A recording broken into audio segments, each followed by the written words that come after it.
Alors, je vais introduire Étienne Duguet. Donc, Étienne Duguet est professeur à l'Université de Bordeaux. Donc, il est responsable d'un groupe de recherche autour de la chimie des nanomatériaux à l'Institut, encore un institut de chimie de la matière condensée, mais cette fois de Bordeaux. Étienne est également le directeur du LabEx Amadeus, donc qui est aussi consacré aux matériaux. Donc là, on va rentrer dans un autre registre, parce que Étienne, effectivement, est très hybride. Donc, il travaille dans un laboratoire de matériaux, il est issu de la communauté des polyméristes. Et donc, il a beaucoup travaillé en fait, sur la fonctionnalisation des nanoparticules. Et aujourd'hui, avec ses compétences, il va montrer effectivement comment, en travaillant sur la régiosélectivité de l'absorption, on peut aller vers des structures extrêmement complexes, mais très très bien dirigées. Et vous allez voir que ça rappellera quelques cours de cristallo, mais à une autre dimension. Écoute, merci Corinne pour cette gentille introduction. Bonjour à tous. Je voudrais commencer par remercier bien évidemment Clément pour l'organisation, pour Jacques pour avoir inspiré toute cette communauté. Et je voudrais personnellement juste rappeler que dans le début de ma carrière, en 1993, quand j'ai été recruté à l'Université de Bordeaux, il y a eu 2 événements majeurs. Le premier, ce colloque était précurseur de ce qu'on appelle les congrès Sol-Gel organisés par Jacques. Et puis la première école européenne sur les matériaux hybrides organisée par Clément, et que j'ai assisté à ces 2 événements. Alors j'ai remis, merci Florence pour une photo de l'époque, c'est juste pour montrer aux jeunes que les vieux aussi ont été jeunes à une époque. Tous les organisateurs et le labo, en fait, je crois qu'il y a quasiment tout le labo ici, de l'époque, qui avaient organisé donc ces 2 événements. J'aimerais dire que ça a fortement inspiré ma propre carrière et les développements que j'ai pu avoir par la suite. Voilà, donc je reviens sur mon titre qui est un peu long, qui n'a peut-être pas de rapport effectivement direct avec la chimie douce, sauf qu'en pratique, je vais vous parler de silice fabriqué par le procédé Stoeber, de polymérisation en émulsion ensemencée, je vais vous parler de modification de surface régiosélective, de couplage entre particules, que ce soit covalent ou que ce soit par des techniques d'interaction hydrophobe. Tout ça, ça se passe dans l'eau, dans un liquide en général, dans l'eau la plupart du temps, à des températures qui ne dépassent jamais 100 degrés, donc je considère que c'est de la chimie douce. Voilà. Donc, je vais vous montrer ça dans le détail. Je remercie aussi tout de suite Thierry d'avoir fait une très belle introduction à ce que je vais raconter, puisque je vais vous parler de l'assemblage de particules. Alors, dans une démarche un petit peu plus générale, vous savez, la plupart d'entre vous ici, que les cristaux en particulier sont obtenus par assemblage d'atomes, que les forces qu'il y a entre ces atomes sont de type interaction électrostatique, liaison métallique ou liaison covalente, qu'on peut reproduire ce type d'assemblage à des échelles plus grandes avec cette belle monographie de l'époque de la guerre de sécession où vous pouvez remarquer des beaux empilements à la fois cubiques face centrée et hexagonaux compacts faits avec des boulets de canon. On peut faire la même chose avec des billes. Et moi, ce qui m'intéresse aujourd'hui, c'est de vous raconter ce qui peut éventuellement être fait ici, aux échelles intermédiaires, c'est-à-dire entre le nanomètre et le micromètre, comment assembler et pourquoi assembler des nanoparticules ou des microparticules, parce qu'effectivement, on est un certain nombre à être convaincus qu'il y aura un certain nombre de matériaux de demain qui seront fabriqués par cette voie. Alors, il y en a déjà un certain nombre. Bien évidemment, il va falloir interagir avec des forces relativement différentes, qui sont souvent antagonistes.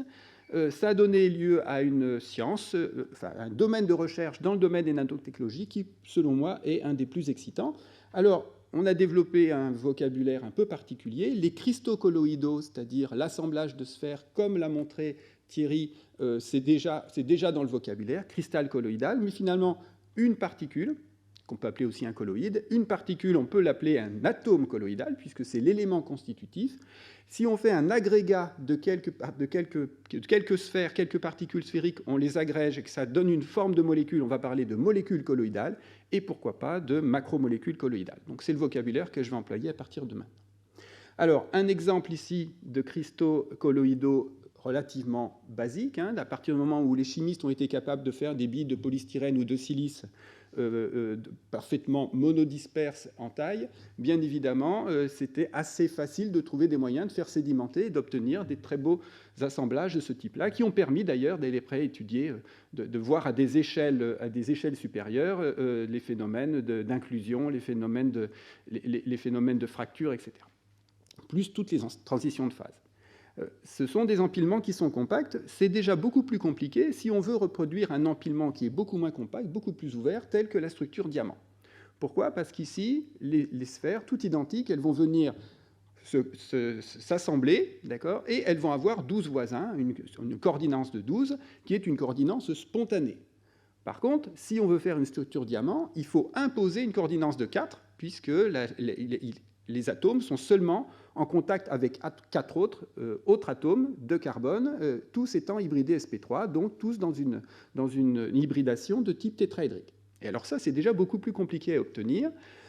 J'ai mis maintenant des pointillés. Avant, j'avais des traits pleins, comme quoi ça n'existait pas. Aujourd'hui, il y a quelques travaux qui commencent à arriver dans le domaine. Alors, pendant longtemps, on a seulement réglé ce problème-là par la simulation, et en particulier les travaux de Sharon Glotzer, qui a imaginé ce que l'on appelle les particules à patch, c'est-à-dire de créer ici, alors bien évidemment tout ça c'est dans un ordinateur, de créer 4 patchs collants ici, pointant vers les 4 sommets d'un tétraèdre, et à partir de là, sous certaines conditions, quelquefois il faut rajouter un germe, eh bien il y a moyen de faire cristalliser dans une structure diamant.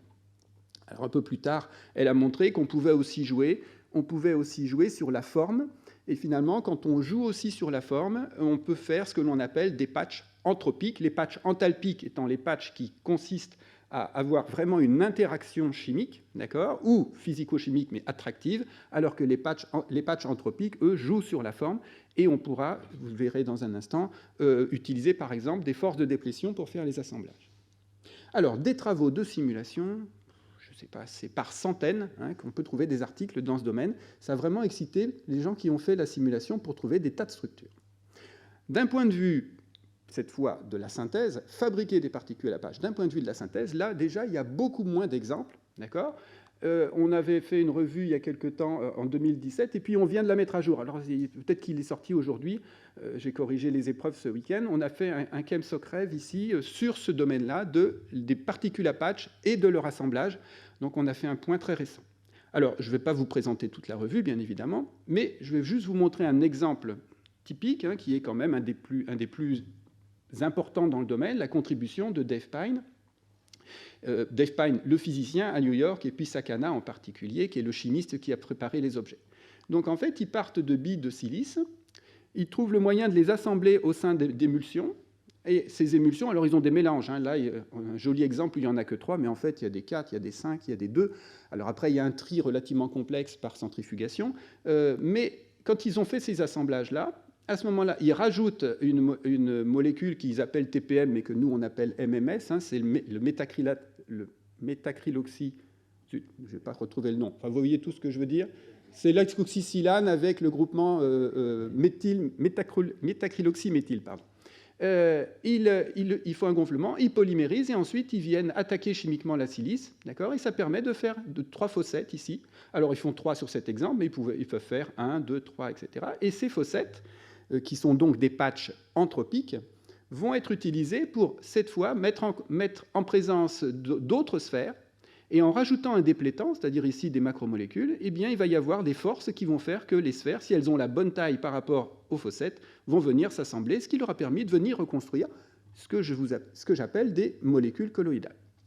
Alors, je vais, à partir de maintenant, vous présenter notre propre démarche dans ce domaine, parce qu'en fait, ici, ces très beaux exemples ont été faits avec des particules micrométriques. Pourquoi? Parce que Dave Pine, c'est un physicien et qu'il utilise un microscope optique pour étudier tout ça. Par contre, si on veut aller faire des assemblages intéressants, et notamment aller faire une structure diamant à terme, eh bien, la structure diamant, si on veut faire un cristal photonique intéressant, ça m'a fait penser que j'ai juste oublié de dire pourquoi la structure diamant était intéressante pour les cristaux photoniques, c'est parce qu'elle permet de faire des cristaux photoniques à bande interdite complète, et que ça, c'est vraiment le Graal pour les gens qui travaillent dans le domaine des cristaux photoniques. Une bande interdite complète, ça veut dire que ça permettrait, pour une certaine gamme de longueur d'onde, d'absorber toute la lumière, quel que soit l'angle d'incidence. Alors, vous voyez les applications qu'il pourrait y avoir, notamment, par exemple, en photovoltaïque. Donc, ici, ils ont des objets micrométriques, et donc, ils ne sont pas dans le domaine du visible. Alors que moi, ce que je vais vous présenter, ça fera la transition.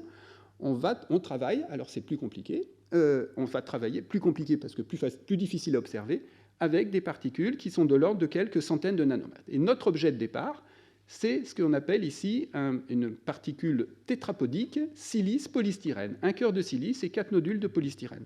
À partir de là, si on est capable de modifier la surface de la silice en utilisant le polystyrène comme masque, et qu'on enlève ensuite le polystyrène, on doit être capable de créer 4 patchs enthalpiques qui seront exactement positionnés à l'endroit où il y avait les satellites de polystyrène au départ. On peut aussi travailler différemment et faire des patchs entropiques en faisant recroître le cœur de la silice et ensuite en dissolvant le polystyrène, et donc obtenir cette fois des patchs entropiques, toujours 4. Mais je vais vous montrer plutôt qu'on est capable de faire les deux, c'est-à-dire des particules qui vont à la fois des billes de silice ici, qui auront 4 patchs qui seront à la fois entropiques et enthalpiques, c'est-à-dire que le fond des fossettes sera lui-même collant. Alors déjà, première question, c'est comment on fabrique ce type d'objet. Alors ce type d'objet, on travaille depuis une vingtaine d'années là-dessus. On a trouvé la bonne recette un peu plus récemment tout de même. Tout simplement, on va partir de silice qu'on va fabriquer par un procédé Stoeber un petit peu amélioré pour faire des lots parfaitement monodisperses en taille. Et puis on va utiliser cette silice comme germe dans une réaction de polymérisation en émulsion. Et les nodules de latex vont croître à la surface et au fur et à mesure, leur nombre et leur position va s'organiser pour des raisons purement stériques. Et on espère s'arrêter pour cette structure-là. Mais pour que cette étape-là fonctionne, eh bien, il faut une étape intermédiaire où on va modifier la surface de la silice pour la rendre suffisamment organophile, mais pas trop, suffisamment organophile pour que les nodules de latex puissent s'y accrocher. Alors on va modifier la surface de la silice avec ce fameux agent MMS ici, avec donc ce groupement métacrylate ici, qui va rendre la surface plus ou moins organophile. Et ce qui est très important, c'est de contrôler la densité de surface, parce que bien évidemment, plus on va rendre organophile la surface, plus on va tendre à la fin à un film de polystyrène qui va couvrir toute la particule et former une particule Korschel, ce qui ne nous intéresse pas. Nous, on va rester dans ce domaine-là. Alors un exemple, si on part ici de silice de 85 nanomètres, qu'on a modifié avec le MMS dans ce type de densité de surface, voici la concentration, on travaille avec du styrène, on travaille avec un tensioactif qu'on va mélanger, non ionique, qu'on va mélanger avec un tensioactif anionique, un amorceur, on va travailler à 70 degrés, et juste la chose qui est importante, j'insiste toujours là-dessus, parce que dans le domaine des nanotechnologies, on est souvent bluffé par les images, mais combien il y a d'objets derrière ces images, j'insiste sur le fait que tous les objets que vous allez voir à partir de maintenant, on les obtient à l'échelle du gramme. Pourquoi ? Parce qu'en travaillant dans un réacteur de 100 millilitres, d'accord, eh bien, on va obtenir plusieurs grammes de particules si on travaille avec ces concentrations-là. Et donc, voici le type d'objet que l'on obtient. On obtient, par exemple, avec ces silices de 85 nanomètres, des objets où vous avez ici le cœur de silice et vous avez 6 nodules de polystyrène qui sont autour. Alors, pour vous aider à apprécier le rendement, sur cette image-là, il y a 91% des silices qui sont sous la forme d'hexapodes. Quelquefois, c'est 5, d'accord ? Et puis, de temps en temps, on a des latex qui sont libres. Alors, cette synthèse-là, on peut la décliner en jouant sur un certain nombre de paramètres. La fameuse recette ici, on obtient des hexapodes avec une silice de 85 nanomètres. Si on se contente de modifier la taille de la silice, 55 nanomètres ou 145 nanomètres, à une petite condition supplémentaire, c'est qu'on va ajuster la quantité de silice de façon à garder la même surface développée de silice dans le réacteur, eh bien, on va passer d'hexapodes à des tétrapodes ou d'hexapodes à des dodécapodes, c'est-à-dire 12 nodules de silice. On peut encore jouer sur les paramètres ici. Toujours, rien qu'en diminuant cette fois la concentration de styrène, on peut passer d'hexapode à dodécapode, toujours pour une silice de 85 nanomètres. En diminuant la quantité de SDS, donc de tensioactifs anioniques, on peut passer d'hexapode à tétrapode, de tétrapode à tripode. Et enfin, si on veut aller vers les bipodes et les monopodes, là, il va falloir changer l'agent de couplage en surface. On va prendre quelque chose de légèrement plus hydrophobe. On va prendre le MPS, c'est-à-dire avec un bras propyle et non plus méthyle ici entre les deux fonctions. Voilà, tout ça pour vous montrer qu'on a donc ici un certain nombre d'objets, on peut couvrir toute la gamme. Alors, comment faire maintenant les particules à patch ? Eh bien, on repart ici, par exemple, de ces objets qui ont 4 nodules de polystyrène. On va rajouter, donc qui imite une molécule de méthane, d'accord ? Si je reste dans mon analogie entre les molécules colloïdales et les molécules classiques, on va faire recroître le cœur de silice en rajoutant du théos, en se remettant dans des conditions type Stoeber. Et ensuite, on dissout le polystyrène, ici tout simplement 4 lavages au THF, et on va obtenir ces objets-là, où on a de la silice avec 4 fossettes, d'accord ? Et cette silice, finalement, c'est comme si elle avait gardé la mémoire qu'à une époque, elle était une molécule de méthane, c'est-à-dire c'est comme si c'était un atome de carbone hybridé sp3. À partir de là, on a créé nos patchs entropiques. Maintenant, on peut faire que ces patchs soient aussi enthalpiques. Pour ça, vous rappelez que j'ai utilisé cette fameuse molécule de MMS pour faire la polymérisation. C'est-à-dire que dans le nodule de polystyrène qui est ici, eh bien, il y a bien évidemment une infinité de chaînes qui sont seulement physiquement enchevêtrées. Par contre, il y a quelques chaînes qui sont chimiquement greffées, puisque tout simplement, cette fonction ici qui est accrochée est aussi copolymérisable, donc elles sont accrochées à certaines chaînes de polystyrène. Elles ont copolymérisé. Ça veut dire que quand on dissout le polystyrène, on n'enlève que les chaînes qui sont seulement physiquement enchevêtrées, et on garde les chaînes qui sont chimiquement greffées, qui sont gonflées si on met la particule dans un bon solvant, et qui sont tout simplement collapsées sur elles-mêmes si on est dans un mauvais solvant, ou si on est à l'air ou dans le vide d'un microscope. Alors c'est ce qu'on voit ici, en fait, dans le microscope. On voit au fond des fossettes, on voit une bille ici. Quand on fait l'analyse, on voit qu'elle est constituée de carbone, et on s'est amusé à aller déterminer la masse molaire, le nombre et la masse molaire de ces chaînes. Elles sont très très longues, elles ne sont pas très nombreuses au fond de chaque fossette en moyenne, mais elles sont très très longues. Donc ici, on a déjà des billes de silice qui ont un patch hydrophobe au fond de la fossette. Mais on peut essayer d'aller plus loin, et notamment, on peut essayer de rendre, non seulement d'avoir des patchs hydrophobes, mais des patchs fonctionnels au sens de chimie organique. Pourquoi ? Parce que le polystyrène, c'est un polystyrène extraordinaire. On peut très facilement le modifier par substitution électrophile pour accrocher le long de la chaîne des fonctions. Donc le long de chaque segment ici de chaîne, eh bien, sur chaque motif unitaire, on peut espérer faire accrocher des fonctions chimiques. Alors c'est ce qu'on a fait, donc chlorométhylation, et puis ensuite amination, de façon à avoir des fonctions amines. Donc ici, on a un polystyrène qui est devenu vert sur mon schéma, juste pour rappeler que cette fois, c'est un polystyrène avec des fonctions amines le long des chaînes. On sait tous que l'or a de l'affinité pour les fonctions thiol, mais l'or a aussi de l'affinité pour les fonctions amines, et donc ça a été un moyen pour nous, en utilisant des tout petits colloïdes d'or, ici, d'aller montrer qu'ils venaient sélectivement se coller au fond des fossettes. Alors, c'est peut-être pas très clair sur cette image, j'espère que ça l'est un peu plus sur celle-ci, pour prouver qu'on a bien le fond des patchs collants, en particulier pour des nanoparticules d'or. Donc, on a bien la présence de nos fonctions amines. Donc, on s'est dit, eh bien, est-ce qu'on peut maintenant essayer d'utiliser ces fonctions amines pour venir accrocher au fond des fossettes des objets plus gros que ces petits colloïdes d'or, par exemple des sphères de silice qu'on aurait modifiées avec des fonctions antagonistes par rapport à nos fonctions amines. Alors, pour ça, on a mis donc les fonctions amines au fond des fossettes. Donc ici, c'est un objet à nouveau à 6. Je suis désolé, de temps en temps, je change un peu de morphologie. Donc, on était parti d'un hexapode, donc on a 6 fossettes, avec des fonctions amines au fond des fossettes. Et puis ici, on a pris des billes de silice de taille à peu près 100 nanomètres, si je me souviens bien, et sur lesquelles on a modifié dans un premier temps avec des fonctions amines. Avec l'acide succinique, on a transformé en fonction acide carboxylique, et puis on les a protégées ici avec le chloroformiate d'éthyle, de façon à avoir des acides carboxyliques plus réactifs. On a mis tout ça dans le DMF, il faut éviter l'eau, effectivement, et on espérait reformer ce type d'objet.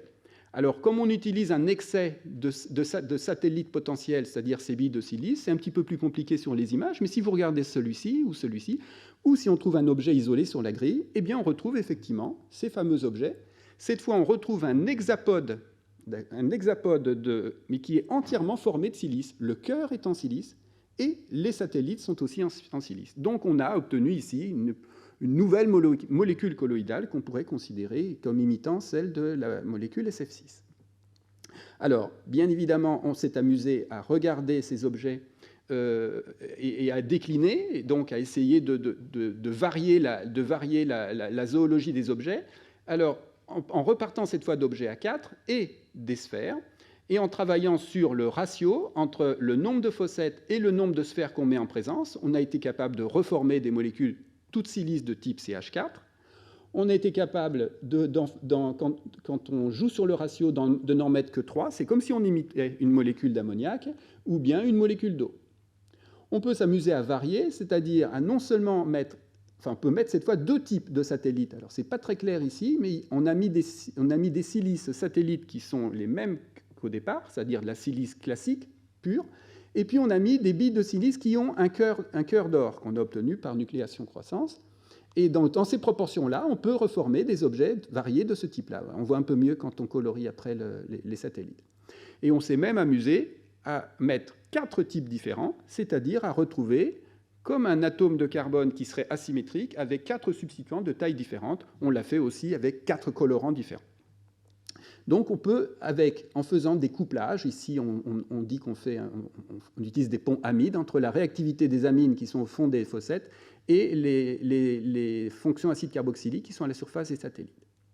Alors on peut bien évidemment jouer aussi sur la valence des objets, et on est parti ici sur des objets qui étaient nos bipodes, silice, polystyrène, qui ont donc la possibilité d'être bivalents. Pour ça, on a fait recroître le cœur de silice, que vous voyez sur ces images.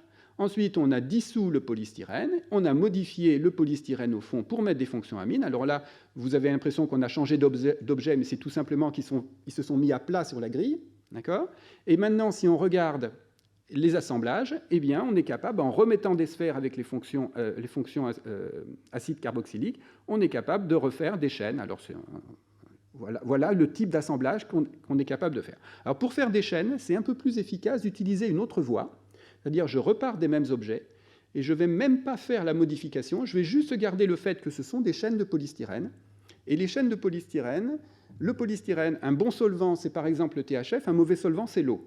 Et on peut même encore abaisser la solubilité, l'insolubilité dans l'eau en rajoutant du sel. Eh bien, si on met ces particules tout simplement dans ce mélange-là, les nodules de polystyrène qui sont au fond des fossettes vont gonfler sans jamais vraiment s'étendre, donc ils vont devenir collants, et spontanément, ça va former des chaînes. On va former des chaînes et tout simplement assembler ici nos petits anneaux de silice qu'on avait au départ, et une fois qu'on a éliminé le solvant, bien évidemment, les chaînes de polystyrène se sont enchevêtrées, et on a une liaison qui est mécaniquement stable. Alors, on a même montré que le type de croissance, c'est une croissance de type polymérisation par étapes. Voilà. Alors ça imite un polymère qui est pour l'instant hypothétique, qui n'a pas encore été fabriqué, mais qui, si le jour on est capable de le faire d'un point de vue moléculaire, d'un point de vue atomique, devra avoir des propriétés encore meilleures que les nanotubes de carbone. C'est ce qu'on appelle le carbine. Alors, est-ce qu'on peut aller plus loin? En particulier, est-ce qu'on peut monter en dimension, c'est-à-dire essayer de faire des assemblages 2D avec des particules qui seraient trivalentes, des assemblages 3D avec des particules qui seraient tétravalentes et donc une structure diamant? Alors ça se complique bien évidemment. Pourquoi? Parce que si on veut faire ces assemblages, il va falloir à la fois que l'eau soit de plus en plus pure, parce qu'à chaque fois qu'il y aura un défaut, bien évidemment l'assemblage sera rompu, et ensuite il va falloir mettre en place des stratégies d'un assemblage qui puisse être réversible, de façon à pouvoir corriger les fautes d'empilement. Alors ici, vous avez un exemple de particules, on est peut-être parti de tripodes, donc la plupart du temps, on a 3 fossettes, elles ont été épandues sur une cuve de Langmuir, on a compressé, d'accord, tout ça dans un milieu solvant du polystyrène, mais vous voyez qu'on avait, on n'a pas, c'est toute la problématique que soulevait tout à l'heure Thierry, on n'a pas de cristallisation à grande échelle pour l'instant, et on ne fera certainement jamais à l'échelle au moins de la cuve de Langmuir qui faisait quelques dizaines de centimètres carrés. Donc, voici ce que je voulais vous raconter en ce qui concerne l'assemblage. Est-ce que j'ai encore 2-3 minutes? 2. Alors, je voudrais juste vous montrer, parce que là, pour l'instant, ça reste assez académique, je dirais, fondamental, juste vous montrer qu'on peut faire aussi des patchs d'or. Alors, très vite, je vous ai montré qu'on pouvait venir coller de l'or au fond des fossettes. Je vous ai montré qu'on pouvait faire de l'assemblage avec les fonctions amines. Alors, on a essayé d'assembler directement des billes d'or au fond des fossettes, de la même taille, de la même façon qu'on l'a fait avec des billes de silice. Eh bien, ça n'a pas marché. Pourquoi? Vraisemblablement parce que là, la différence de densité est énorme. L'or, une densité de 19, nos billes de silice, elles ont une densité de 2,2. On en accroche 1, 2, mais on ne fait jamais un objet complet. Donc, on a développé une autre stratégie. On est reparti du fait qu'on avait mis de l'or au fond des fossettes. Et on s'est amusé à faire croître cet or directement en utilisant les fossettes comme un berceau pour faire croître les billes d'or. Donc, on a obtenu ce type d'objet, où on retrouve ici, par exemple, une bille de silice dans laquelle on va avoir 4 nodules, 1, 2, 3, et le quatrième est derrière ici, 4 fossettes remplies de nanoparticules d'or. Alors, c'est quand même pas très beau, hein, ça ne ressemble pas vraiment à des satellites. Pour améliorer la sphéricité de ces satellites, eh bien, on s'est inspiré d'une recette qui a été publiée par un collègue coréen, où il montre que pour faire croître des billes d'or eh bien, et obtenir des objets sphériques à la fin, pour éviter notamment le fait qu'elles se facettent, eh bien, il faut alterner des séquences de recroissance avec des séquences d'attaque chimique. Et en appliquant cette recette, on a montré que ça marchait très bien aussi au fond des fossettes, c'est-à-dire même sur des particules qui sont au fond des fossettes, et on a réussi petit à petit à arrondir ces objets, ces fameux satellites. Alors, vous avez ici les objets à 4 satellites d'or, 6, si on part de cet objet-là, on peut faire 12, et vous avez ici ce type d'objet. Vous avez même ici une reconstruction 3D de l'objet, où on peut montrer qu'on retrouve bien les 12 objets d'or aux 12 sommets d'un icosaèdre. Alors, juste, ça sera ma dernière diapo, juste vous montrer que ça peut avoir des applications, et notamment dans le domaine des métamatériaux.